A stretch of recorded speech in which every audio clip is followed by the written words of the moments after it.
Welcome back, everybody. So today we're going to try Woot Stout by Stone. This is the 2018 version. So ale brewed with pecans, wheat, rye, and 1/4 aged in bourbon barrels. 11.5% ABV. Now, some of you know, and if you're new to the channel, you probably don't. Most of these beers like this, I like to let age. And that's why this is 2020 and I'm doing the 2018. I have had this since 2018, but like I said, most of the times with beers like this, I don't like them very young. I don't really like liquor, so letting them mellow out, see what it has. I will not rate this. I'll tell you my rating, but that is for what it is now, not back then. So they could have changed this from Untapped. It looks like 2018, 2019. I do not see a 2020 unless something was changed. And here comes the dog. But yeah, so let's go ahead and open this, see what we get. Okay, hiss, good smoke in there. I wish I would have picked more of these up. I don't know what I paid for this back in 2018. I'm pretty sure I got this at Hoffman Street Grocery in Three Rivers. There we go. Cool bottle on there.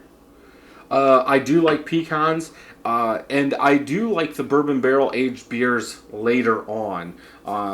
But hey, let's go ahead and see. Chocolate colored head, small and medium bubbles in there, about a finger of head. Color, yeah, that's black. Dirty Glass Mafia. Can't see through it, what you would expect for a stout to be. But some of these that are aged in barrels, they do come through as more of a lighter or a darker brown color, just because that wood is going to take something out of it, so it could tone the color down just a little. But let's go ahead and smell, see what we get. Big bourbon oak still. So obviously this has held up. I get chocolate, so like that oaky bourbon, then some chocolate in there.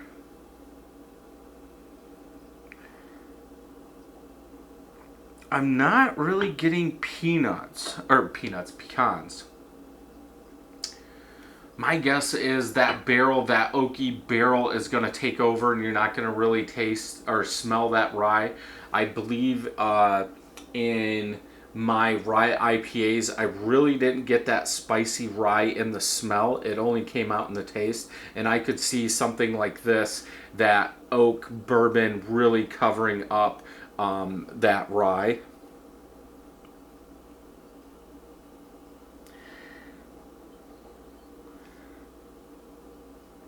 Maybe a little vanilla in there, but I would go with oak, bourbon, and then that sweeter chocolate, then vanilla. Let's go ahead and taste.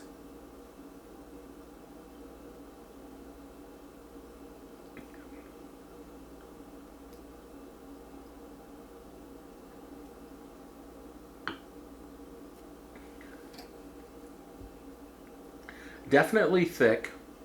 You get a little of that oakiness. I get a little vanilla chocolate in there.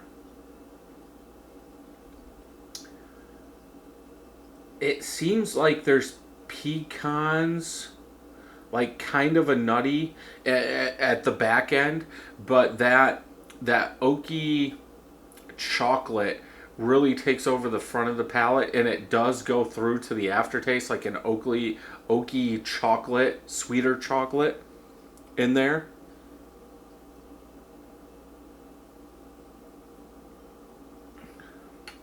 Definitely smooth, no burn.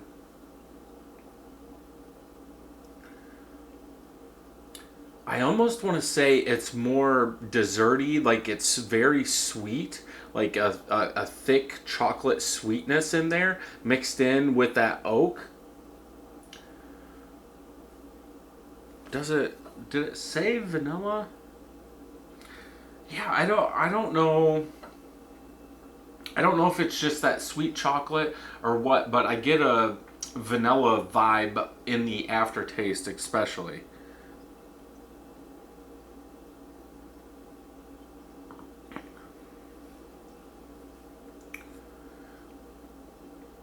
Yeah, it seems like there's something in the back that could be pecans. Maybe as this really warms up, that peanut or that pecan will come out. That I'm guessing it's going to be like a nutty flavor over any more than anything, I should say. I really think they should have put chocolate on here. And it's not even like a, because most of these big imperial, right? I'm guessing they're calling this an imperial stout. Yeah, imperial slash double stout. Most of them, you're really going to get that big time roasted malt in there, and you really don't. Now, I don't know if you did when it was young, but there is some bitterness now creeping up. My guess is that is from the darker malts that they're using more than the hops. I don't think it says 45 IBUs. It's definitely seems like it's a little bit higher than 45 IBUs, but my guess is that's coming from the malts, the dark malts that they're using, and not the hops. Because that's one, I guess you could say, one weird thing. I'm sure breweries go by the IBUs of the hops, not what the darker grains like the black patent or something like that, the bitterness that that could add to a beer. That's pretty good though.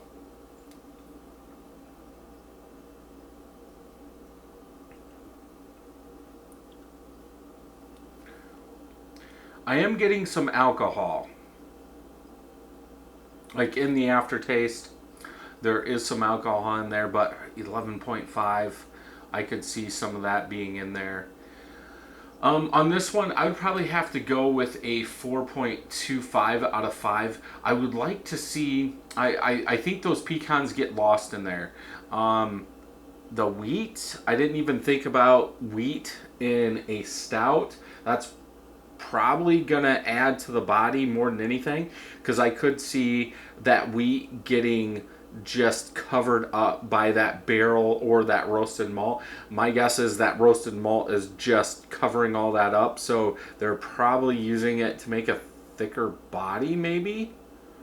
I mean, obviously you're not using it to be a hazy beer because it's black. um, so yeah, 4.25 out of 5 for the 2018 version. If I do find the 2020, I don't know when this comes out, but Untappd only has two of them.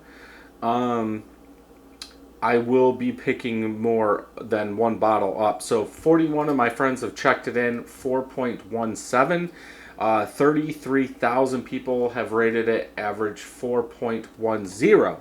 Now, I'm guessing most of these. Nope, here's a February 2020, but they didn't rate it. Wendy didn't rate it.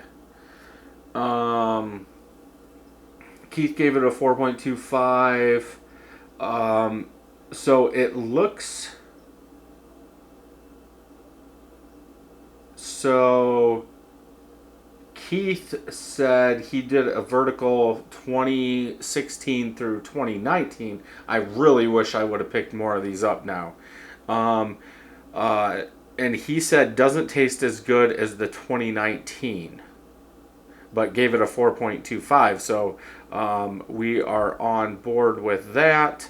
Yeah, 4.25. 4.5. So, yeah, definitely one if you can find it. Again, I don't know when the 2020 version comes out, but if you're into tasting these year after year, obviously pick up more than one. I'm guessing they come in 4 packs. Most of the places I go sell them by singles only. But yeah, I would definitely pick a 4 pack of this up and let it age some. So if you enjoyed this video, check some more out over here. And until next time, happy brewing.